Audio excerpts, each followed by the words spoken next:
Bismillahirrahmanirrahim. Welcome to my YouTube channel Basic English Grammar with Asif Raza. Dear students, here is your English teacher Muhammad Asif. Today we are going to discuss a very important topic, use of correct verb.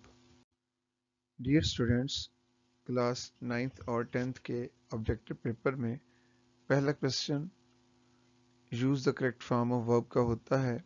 हमारे पास एक sentence होता है जिसमें form of verb जो है skip की गई होती है और 4 ऑप्शंस उसके मौजूद होते हैं, जिनमें से हमने एक मोस्ट सूटेबल ऑप्शन जो है पिक करके उसको हमने उसका बबल फिल करना होता है। तो आज हम सीखेंगे कि जो ये पहला क्वेश्चन है, इसका जो पहला पार्ट है जिसमें हमारे 12 टेंसेस को डिस्कस किया गया होता है, कंडीशनल सेंटेंसेस को डिस्कस किया गया होता है, फिर सीक्वेंस ऑफ द टेंसेस को डिस्कस किया गया होता है। तो किस तरह हम जो है इसको अफेक्टिव तौर पर अपना इंतखाब कर सकते हैं सही फॉर्म ऑफ वर्ब का।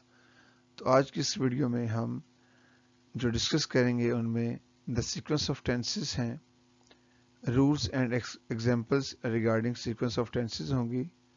सबसे पहले हम डिस्कस करेंगे प्रेजेंट इंडेफिनिट टेंस को, कि किस तरह प्रेजेंट इंडेफिनिट टेंस जो है हैबिट को, डेली रूटीन को, यूनिवर्सल ट्रूथ को, प्रोवर्ब्स को और फैक्ट्स को डिस्कस करता है। इसके बाद हमारा next target future announcement via present continuous tense होगी, जिसके बाद हम प्रेजेंट परफेक्ट टेंस में सिंस और फॉर का इस्तेमाल सीखेंगे। इसके बाद सीक्वेंस ऑफ टेंसेस में पास्ट इंडेफिनिट टेंस किस तरह पास्ट कंटिन्यूस टेंस के साथ पेयर बनाता है, और इसके बाद past indefinite tense past perfect tense के साथ किस तरह पेयर बनाता है। बिल्कुल इसी तरह प्रेजेंट इंडेफिनिट टेंस और फ्यूचर परफेक्ट टेंस का पेयर किस तरह तरतीब पाता है। ये वो कुछ रूल्स हैं जिन पर हम अमल करते हुए अगर हम इनको सीख लेते हैं तो किसी सूरत भी हमारे 5 मार्क्स जो हैं वो बिल्कुल हम सही उनको पिक कर लेंगे। Dear student, I hope you are ready to learn how the sequence of tenses is important. What does it mean? When we translate in text, the sequence of tenses can be said to refer a special sequence in which several tenses will have to appear in a sentence. When using multiple verbs in a sentence, the rule of the particular sequence of tenses make it easy. जी अजीज तलबा, जब हम किसी भी text का translate करते हैं तो हमें एक टेंसेस की खास तरतीब दरकार होती है जो हमारे इस काम को आसान बना देती है। जब एक ही टेंस के अंदर, एक ही सेंटेंस के अंदर हम बहुत से टेंसेस यूज कर रहे होते हैं, वर्ब यूज कर रहे होते हैं, तो ये सीक्वेंस ऑफ टेंसेस ही है जो इसके रूल हमारे इस काम को आसान करते हैं और सही तरतीब से हम उसकी ट्रांसलेट कर सकते हैं। तो सबसे पहले आज हम सीखेंगे कि प्रेजेंट इंडेफिनिट टेंस जो है ये किस तरह काम करता है। तो सबसे पहले इंसानी हैबिट जो है उसका इस्तेमाल जो है वो प्रेजेंट इंडेफिनिट टेंस के जरिए किया जाता है। फर्स्ट एग्जांपल हमारे पास है, I always speak the truth.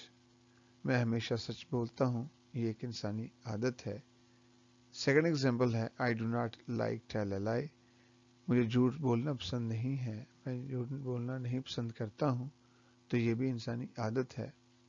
Second में डेली रूटीन का तर्जमा भी प्रेजेंट इंडेफिनिट टेंस में ही किया जाता है। एग्जांपल है, my father reads newspaper in the morning. मेरे वालिद साहब सुबह में अखबार पढ़ते हैं। तो ये आदत है वालिद साहब की कि वो सुबह ही अखबार पढ़ते हैं।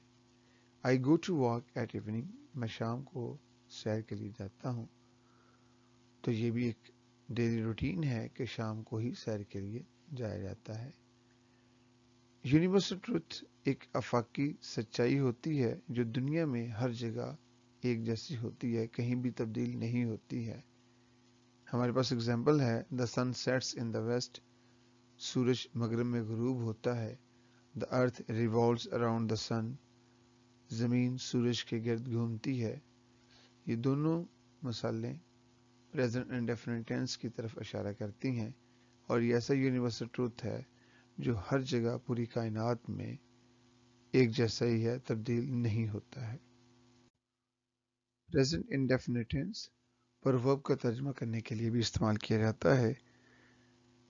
عموماً old sayings present indefinite tense میں ہی لکھی جاتی ہیں، جیسا کہ ہمارے پاس ایگزامپل ہے haste makes waste. Example number 2 ہے God helps those who help themselves۔ یہ پروورب کی دونوں ایگزامپلز ہیں پریزنٹ انڈیفینٹ ٹینس میں ہی لکھی گئی ہیں۔ اس کے بعد جو آخری پوائنٹ ہے وہ ہمارا پریزنٹ انڈیفینٹ ٹینس میں فیکٹس ہیں۔ فیکٹس کا ترجمہ جو ہے وہ بھی پریزنٹ انڈیفینٹ ٹینس میں کیا جاتا ہے۔ عموماً پریزنٹ انڈیفینٹ ٹینس میں ہوتا ہے اور خاص طور پر یہ صرف پریزنٹ ٹینسز میں اس کا ترجمہ کیا جاتا ہے، جیسا کہ ہمارے پاس ایگزامپل ہے اسموکنگ کیسز کینسر۔ سگریٹ پینا کینسر کی وجہ بنتا ہے۔ Flowers need sunlight and water to grow. پھولوں کو پرورش پانے کے لیے، بڑھنے کے لیے، گرو کرنے کے لیے سورج کی روشنی اور پانی کی ضرورت ہوتی ہے۔ ڈیئر اسٹوڈینٹس، آئی ہوپ کہ اب آپ پریزنٹ انڈیفینٹ ٹینس کے استعمال کو بہتر طور پر جان چکے ہوں گے اور اس کو افیکٹو طور پر اب آپ اپلائی کر سکتے ہیں۔ اگلی ویڈیو میں انشاءاللہ ہم بات کریں گے کہ کس طرح پریزنٹ کنٹینیوس ٹینس میں ہم فیوچر کو اناؤنس کر سکتے ہیں۔ اسے پلانڈ فیوچر بھی کہا جاتا ہے، جس کا ترجمہ پریزنٹ کنٹینیوس ٹینس میں کیا جاتا ہے۔ اگر ہماری یہ ویڈیو آپ کو پسند آئی ہے تو اس کو لائک کریں، چینل کو سبسکرائب کریں اور ویڈیو کو شیئر کریں۔ اگر آپ کی کوئی بھی کیوری ہے اس ویڈیو کے متعلق، اس لیکچر کے متعلق، تو آپ ضرور کومنٹس میں لکھیں، انشاءاللہ اس کا ضرور جواب دیا جائے گا۔ بہت شکریہ، فی امان اللہ۔